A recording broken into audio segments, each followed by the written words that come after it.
కొన్ని ప్రెస్ మిత్రులు, నేను కాంగ్రెస్ పార్టీ స్టేట్ జనరల్ సెక్రటరీని, ఆల్ ఇండియా ఓబీసీ ఇన్ఛార్జి.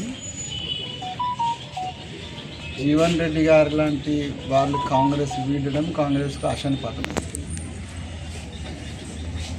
ఇది నేనే కాదు, రాహుల్ గాంధీ దాకా అందరూ ఫీల్ అయ్యేటప్పుడు. సో పార్టీ క్షేమం దృష్ట్యా, వారి క్షేమం కంటే పార్టీ క్షేమం దృష్ట్యా ఫస్ట్ అట్లాంటి వ్యక్తిని ఓడుకోవడానికి ఏ పార్టీ కోరుకుంటారు. సో ఆ పార్టీ కూడా కోరుకుంటారు, మాలాంటి వాళ్ళం అసలే కోరుకుంటారు.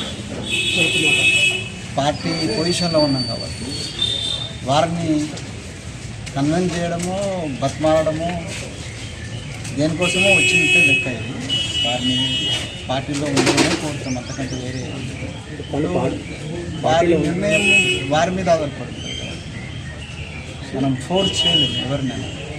వారి మనసు ఎంత నచ్చుకుంటే 40 ఏళ్ళ అనుబంధాన్ని పెంచుకునేటువంటి నిర్ణయానికి రావడం అనేటువంటిది అది పెద్ద విషయం కాబట్టి దానికి ఎవరు కంపల్షన్ చేయదు.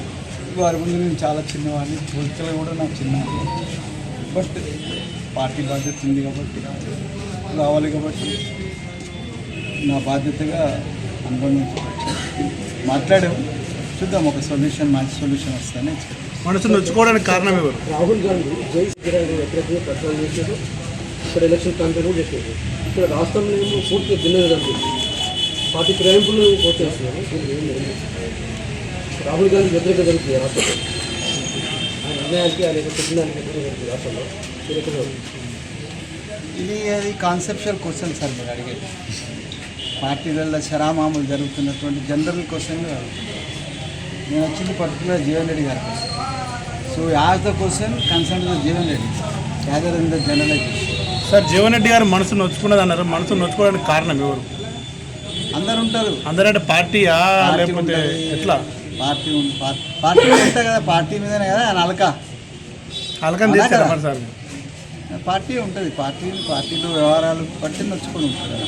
10 మంది ఎమ్మెల్యేలను చేర్చుకోవడమే సమస్య పరిష్కారం, పూర్తి స్థాయిలో సాధ్య పరిష్కారం. సార్ నేను ఒక 4 రోజుల క్రితం గడ్డం ప్రసాద్ గారి నిర్ణయం వచ్చిన రోజు నేను మాట్లాడినాను. You can cross.